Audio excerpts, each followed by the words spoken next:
வழக்கறிஞர்கள் சங்கம் சார்பாக பொங்கல் திருவிழா. திருவள்ளூர் மாவட்டம் பூவிருந்தவள்ளி நீதிமன்ற வளாகத்தில் வழக்கறிஞர்கள் சங்கம் சார்பாக நேற்று வெள்ளிக்கிழமை காலை 10 மணி முதல் 11 மணி வரை தைப்பொங்கல் திருநாளை முன்னிட்டு பொங்கல் வைக்கும் நிகழ்ச்சி நடந்தது. நிகழ்ச்சியில் சிறப்பு விருந்தினர்களாக பூவிருந்தவள்ளி ஒருங்கிணைந்த நீதிமன்ற நீதிபதிகள் கலந்து கொண்டு விழாவினை தொடங்கி வைத்தனர்.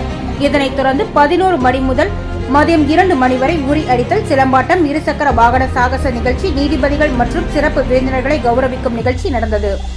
மேலும் மதியம் 2 மணி முதல் மாலை 5 மணி வரை வழக்கறிஞர்களின் குழந்தைகள் நடன நிகழ்ச்சி, சிறப்பு பட்டிமன்றம் மற்றும் இன்னிசை நிகழ்ச்சியும் நடைபெற்றது. இந்த நிகழ்ச்சிகளுக்கு சிறப்பு அழைப்பாளராக தமிழ்நாடு மற்றும் புதுச்சேரி பார் கவுன்சில் தலைவர் PS அமுல்ராஜ் அவர்கள் கலந்து கொண்டு விழாவினை சிறப்பித்தனர்.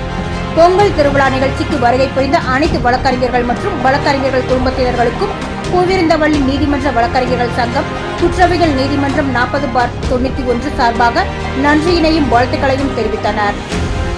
சான்றோர் குரல் செய்திகளுக்காக செய்தியாளர் கோபாலன், உடன் செய்தி வாசிப்பாளர் முத்துலட்சுமி.